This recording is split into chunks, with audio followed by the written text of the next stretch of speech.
Hello, my karmically connected friend. Try being honest with yourself for a moment.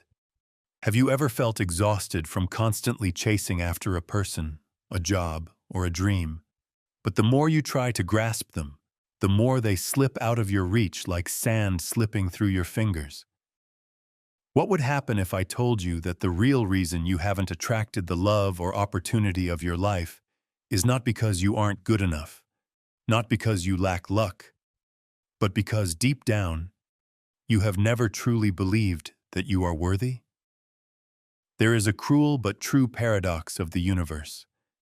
The more you chase, the more you emit a signal of lack, and that energy inadvertently pushes everything away.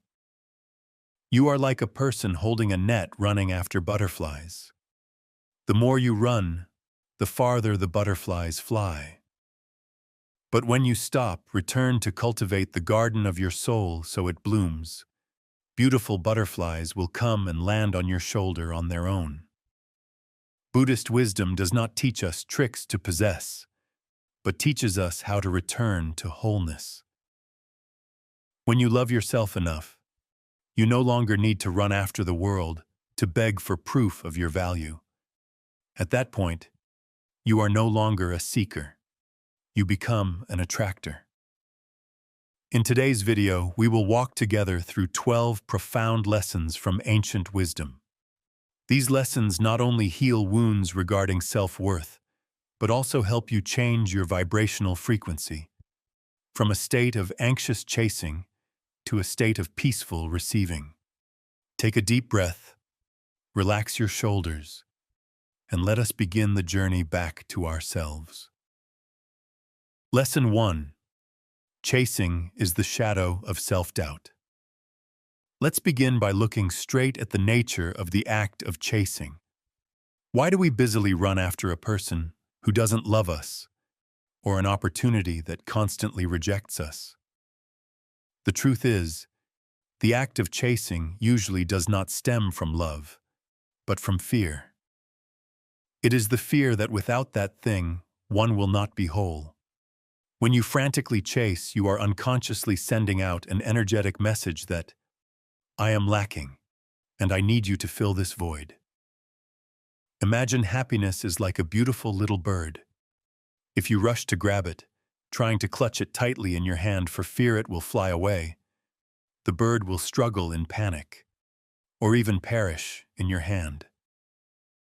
Your desire to possess has become a prison that suffocates it. But if you stand still, opening your palm wide with a mindset of calm and trust, that bird might voluntarily swoop down and land on your hand. The difference lies here. One side is grasping out of fear, the other is receiving out of trust. Remember, when you love yourself enough, you no longer need to run after the world to ask for proof of your value. You stand still, and your value shines on its own. Lesson 2. Wholeness attracts, wounds repel. Why do some people always encounter the same type of hurt in different relationships? The answer lies in their energy state. The second lesson reminds us, wholeness will attract, while unhealed wounds will repel or attract the wrong subjects. Visualize the Japanese art of Kintsugi. When a precious bowl is broken, the artisan does not throw it away or try to hide the cracks. They use pure gold to mend it. Those very golden veins turn the broken pieces into a unique work of art, more beautiful and resilient than before.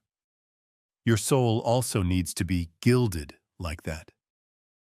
If you carry unhealed wounds, such as low self-esteem, fear of abandonment, out into the world, you will emit a distorted frequency of energy. You will unconsciously attract people who come to gouge that wound deeper, repeating old scripts of suffering. That is not destiny. That is reflection. Do not look for someone to fill the holes in your heart. Heal them yourself with the pure gold of understanding and self-compassion. When you are whole, you don't look for a half to be enough. You only look for a companion to add more. Ask yourself right now, am I attracting others to me with the light of healing or with the silent cry for help of wounds? Lesson 3. Stillness creates attraction. Moving to the third lesson, we need to redefine a quality often misunderstood in this noisy world: stillness. Many people mistakenly believe stillness is passive, doing nothing, or ignoring the flow of life. But no, in Buddhist wisdom, stillness is the highest state of activity of conscious presence.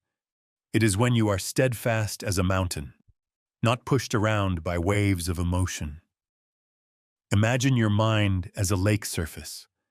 When the water is agitated, rolling with waves of worry and desire, it cannot reflect the image of the moon. What you see are just distorted, patchy fragments. The more you stir the water to find the moon, the more the moon dissolves. But when the lake surface is flat as a sheet of paper, without any effort, it automatically embraces the bright moonlight completely. In life, too, the noise and haste of the mind often push good things away. Conversely, a quiet interior radiates an energy of safety and trust, the strongest attraction that everyone wants to rely on. Engrave this: when your mind is still, you do not need to chase, you naturally attract. Lesson 4. Presence is more important than performance. The fourth lesson brings us face to face with a very common psychological habit: the need to perform to be loved. Do you ever feel you have to strain yourself to appear interesting, smart, or perfect in front of others? We do this because of a secret fear: the fear that our true, ordinary self is not enough. We believe we must play a certain role to deserve attention. But paradoxically, that straining creates an invisible barrier, making others feel tired and disconnected. Look at nature to learn the lesson of presence. A blooming lotus flower never needs to scream or run around looking for bees and butterflies. It does not need to try to prove it is beautiful. It simply blooms, whole and quietly fragrant. And that very genuine, natural presence automatically attracts bees and butterflies. You are that flower. Your greatest attraction lies not in what you try to paint on the outside, but in the serenity shining from the inside. Engrave this: you don't need to be loud to get attention when you truly believe in your own presence. Lesson 5. Detachment is the pinnacle of trust. The fifth lesson brings us to a concept often misunderstood, but is the key to freedom: detachment. Many people mistakenly think detachment means giving up dreams or becoming cold and unfeeling. That is not so. Detachment does not mean you deny your desires, but that you deeply trust. What truly belongs to you does not need to be held on to desperately. It will find its way to you. Imagine a beautiful butterfly landing lightly on your palm. If the fear of loss makes you hastily clench your hand, you will crush those fragile wings or scare it away forever. Control has killed the beauty you craved. But if you open your palm with complete trust, keeping your mind still, the butterfly might stay longer, and you get to enjoy its beauty and freedom. Don't strangle life with fear. Loosen your hands to receive. Engrave this: letting go is not giving up, but allowing life to breathe. Lesson 6. From fixing to self-compassion. The sixth lesson brings us to an internal revolution, shifting from a fixing mindset to a self-compassion mindset. We are often stuck in the false belief that we are a defective version, and we only deserve to be loved when we have fixed our flaws. But my friend, you are not a broken machine needing maintenance. You are a human being needing understanding. Stop viewing sadness anxiety, or old scars as enemies that must be destroyed. Instead, learn to return and embrace those hurting parts, like a mother hugging a crying child. Right now, try gently placing your hand on your heart. Feel that beat, and whisper, "Even this fear, even this weakness deserves my love." Self-compassion is absolutely not weakness or self-indulgence. It is the bravest act to end the inner violence you have inflicted on yourself for so long. Engrave this. When you stop attacking yourself, that is when you begin to heal. Lesson 7. The universe reflects how you treat yourself. The seventh lesson is a mirror reflecting the naked truth about your relationships. There is an immutable law of energy. How you talk to yourself sets the standard for how the whole world treats you. We often complain about why others lack respect for us, or why they are thoughtless. But listen again to your internal dialogue. Do you frequently criticize yourself? Why am I so stupid? I am so useless. When you lower your value in your mind, you are unconsciously sending out an energy signal, allowing others the right to do the same to you. Place your hand on your heart and honestly ask yourself a question that could change your life. If there were a partner or a soulmate who treated you, scolded you exactly the way you are talking to yourself every day, would you still want to stay in that relationship? If the answer is no, then why have you accepted mistreating yourself for so long? Change the language of your interior. Start speaking to yourself with appreciation and gentleness. Engrave this. Self-love is how you teach the world how to love you. Lesson 8. Peace is the strongest vibrational frequency. The eighth lesson brings us to the secret of natural attraction. Have you noticed that people with true inner strength are rarely noisy or competitive? They exude a strange calmness, and it seems good things always find their way to them. That is because peace is the strongest energy frequency. When you are anxious or rushing, you emit a signal of interference that pushes everything away. But when you are peaceful, you become a powerful magnet. Imagine sitting quietly in a deep green ancient forest. Trees don't need to strain to grow. Streams don't need to scream to flow. Everything is present in absolute harmony. When your mind achieves that stillness, you no longer feel a lack that must be filled. You sit still, breathe, and deeply feel that you have enough. Do not confuse peace with laziness. Peaceful people still act, but their actions stem from clarity, not from fear. Engrave this. Peace is not a lack of effort, but a lack of useless struggling. Lesson 9. Neediness is the enemy of receiving. The ninth lesson exposes the biggest enemy preventing good things from flowing into your life. It is the psychology of neediness. We need to clearly distinguish between desire and clinging. Gentle desire is when you send a polite invitation to the universe. I love this, but if I don't have it yet, I'm still okay. Neediness is the scream in the mind. I cannot be happy without it. It is this energy of desperation that pushes opportunities away. Imagine you are gripping a thorny rope. The more you fear losing it, the tighter you squeeze. The deeper the sharp thorns pierce, causing you pain. Clinging only creates wounds and tension. But the moment you dare to loosen your hand, it is not that you lose everything, but that you allow your hands to breathe, to heal, and to be ready to receive. The universe does not give you what you need in desperation, but gives you what corresponds to the frequency of abundance inside you. Engrave this. From abundance, everything begins to come. From lack, everything will quietly leave. Lesson 10. Become what you want to attract. The 10th lesson brings us to an interesting operating law of life. The universe does not give you what you want, but what you reflect. We often pray for a beautiful love or a big opportunity, but inside we are full of insecurity and doubt.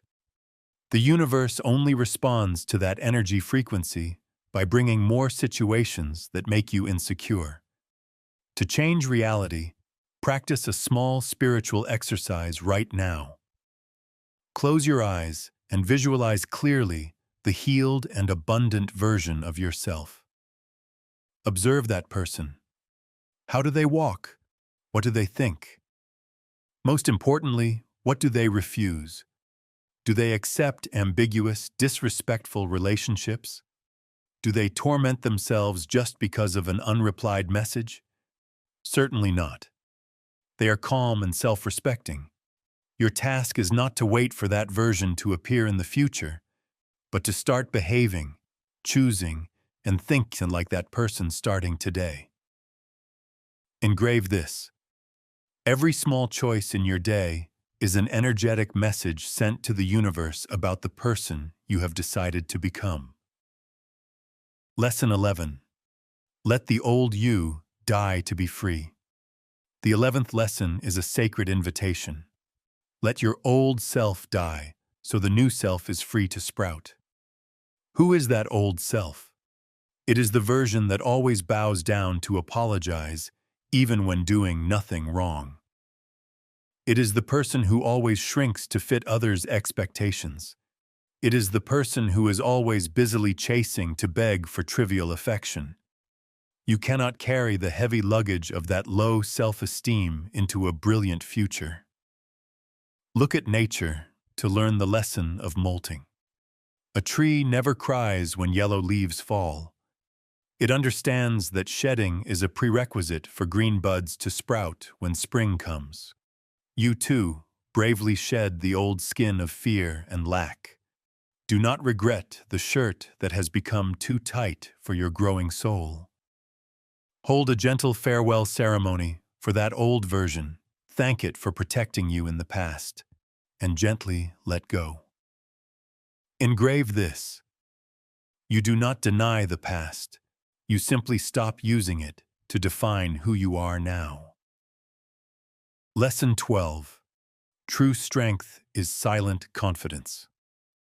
The final lesson in the series of 12 lessons is about the demeanor of a person who is truly whole. Silent confidence. We often mistake a confident person for the one who speaks the loudest, shows off the most. But no, deep rivers usually flow very quietly. Only shallow streams babble noisily. Look at the bamboo in the wind.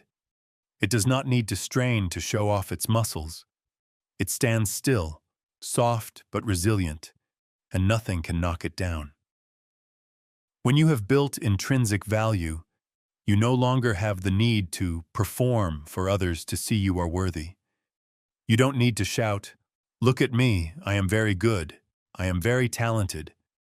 You shift from the state of trying to prove to the state of living as if you are inherently enough. That silent confidence radiates an intense, irresistible attraction. It makes others curious, respectful, and wanting to be near your stable energy. Engrave this. When you stop trying to prove your worth, that is when you begin to attract the whole world. And before closing, I want to give you one final gift, the most beautiful concept in Buddhism: Buddha nature. No matter how deeply you have been hurt, no matter how many mistakes you have made, the purest and most brilliant essence inside you has never been stained. It is like the sun behind the clouds. Dark clouds of fear, gray clouds of self-doubt might obscure the sun, but they can never extinguish or hurt the sun. That light is always there, intact and eternal, waiting for you to part the clouds to shine.